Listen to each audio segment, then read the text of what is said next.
ನಾಯಿ ಗುಂಪು ಹಸಿದಿತ್ತು ಅಂತಂದರೆ ವ್ಯಕ್ತಿ ಹೋಗಿ ಅದಕ್ಕೆ ಆಹಾರ ಕೊಡ್ತಾನೆ. ಆದರೆ ಇಲ್ಲಿ ಒಂದು ಮನುಷ್ಯನ ಕುಟುಂಬ ಹಸಿದಿತ್ತು ಅಂತಂದರೆ ಅವರನ್ನು ಅರ್ಥ ಮಾಡಿಕೊಂಡು ಯಾವ ಪ್ರಾಣಿನೂ ಕೂಡ ಸಹಾಯ ಮಾಡೋದಿಲ್ಲ. ನೋಡಿ, ಪ್ರಾಣಿಗಳ ಮೇಲೆ ಪ್ರೀತಿ ತೋರಿಸೋದು, ದಯೆ ತೋರಿಸೋದಿದೆಯಲ್ವಾ, ತುಂಬಾ ಸುಲಭ.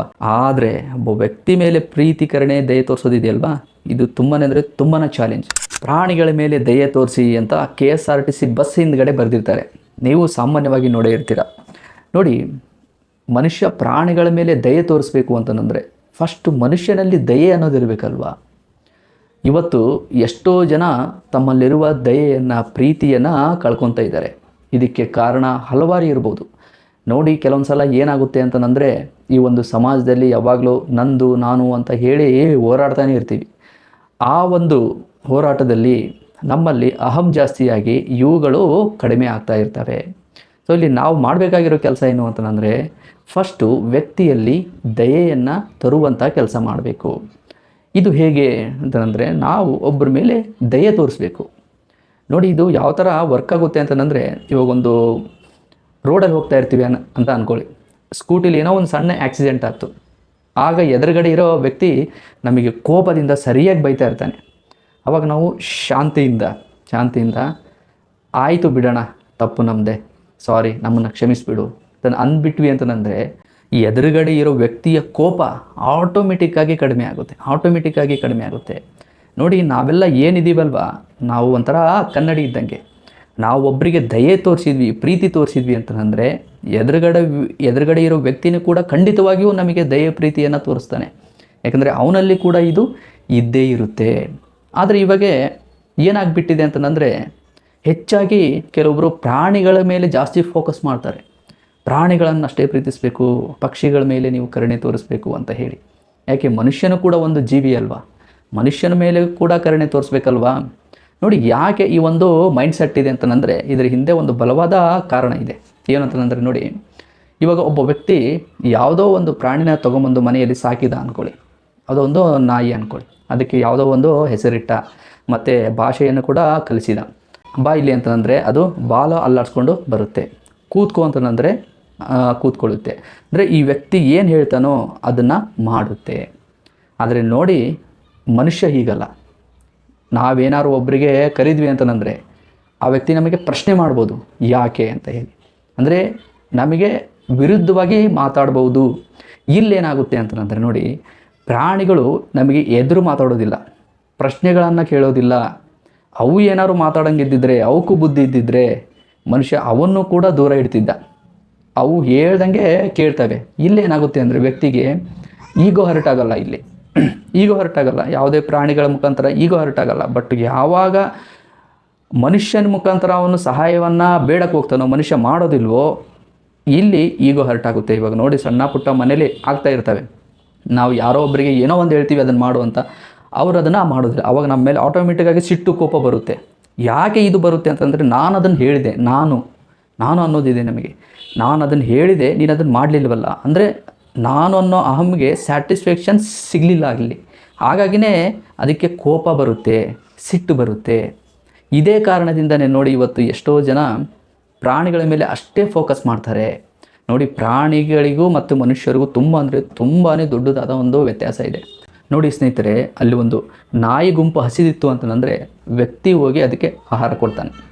ಆದರೆ ಇಲ್ಲಿ ಒಂದು ಮನುಷ್ಯನ ಕುಟುಂಬ ಹಸಿದಿತ್ತು ಅಂತಂದರೆ ಅವರನ್ನು ಅರ್ಥ ಮಾಡಿಕೊಂಡು ಯಾವ ಪ್ರಾಣಿನೂ ಕೂಡ ಸಹಾಯ ಮಾಡೋದಿಲ್ಲ. ಮನುಷ್ಯನಿಗೆ ಮಾತ್ರ ಸಹಾಯ ಮಾಡಬೇಕು. ಇದನ್ನು ಫಸ್ಟ್ ನಾವು ಅರ್ಥ ಮಾಡ್ಕೋಬೇಕು.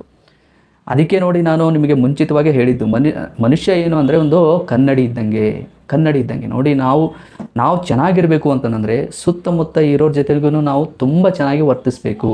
ಅವ್ರ ಮೇಲೆ ಪ್ರೀತಿ ತೋರಿಸ್ಬೇಕು, ಕರುಣೆ ತೋರಿಸ್ಬೇಕು. 100% ಅವರು ಕೂಡ ನಮ್ಮ ಮೇಲೆ ಪ್ರೀತಿ, ಕರುಣೆ, ದಯೆ ತೋರಿಸ್ತಾರೆ. ನೋಡಿ, ಪ್ರಾಣಿಗಳ ಮೇಲೆ ಪ್ರೀತಿ ತೋರಿಸೋದು, ದಯೆ ತೋರಿಸೋದಿದೆಯಲ್ವಾ, ಇದು ಸಾಮಾನ್ಯ. ಇದು ತುಂಬಾ ಸುಲಭ. ಆದರೆ ಒಬ್ಬ ವ್ಯಕ್ತಿ ಮೇಲೆ ಪ್ರೀತಿ, ಕರುಣೆ, ದಯೆ ತೋರಿಸೋದಿದೆಯಲ್ವಾ, ಇದು ತುಂಬಾ ಚಾಲೆಂಜ್. ಯಾಕೆಂದರೆ ನೋಡಿ, ನಾವು ಒಬ್ಬರಿಗೆ ದಯೆ ತೋರಿಸ್ತಾ ಇದ್ದೀವಿ ಅಂತಂದರೆ ನಮ್ಮಲ್ಲಿ ಅಹಂ ಇರಬಾರ್ದು.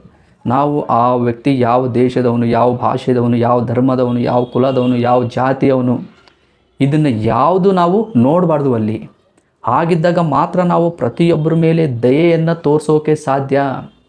ಇಲ್ಲ ನಮ್ಮಲ್ಲಿ ಯಾವುದಾದ್ರೂ ಒಂದು ಅಹಂ ಇಟ್ಕೊಂಡು ನಾವು ಒಬ್ಬರಿಗೆ ದಯೆಯನ್ನು ತೋರ್ಸೋಕೆ ಹೋಗ್ತೀವಿ ಅಂತಂದರೆ ಅಲ್ಲಿ ಸಾಧ್ಯನೇ ಇಲ್ಲ. ಇವಾಗ ನೋಡಿ, ಅದಕ್ಕೆ ಇವಾಗ ಯಾಕೆ ಸಮಾಜದಲ್ಲಿ ಧರ್ಮದ ವಿಷಯದಲ್ಲಿ, ಜಾತಿಯ ವಿಷಯದಲ್ಲಿ ಎಷ್ಟೊಂದು ಜಗಳಗಳಾಗ್ತಾ ಇದ್ದಾವೆ ಅಂತಂದರೆ ಇದೇ ಒಂದು ಕಾರಣಕ್ಕೆ.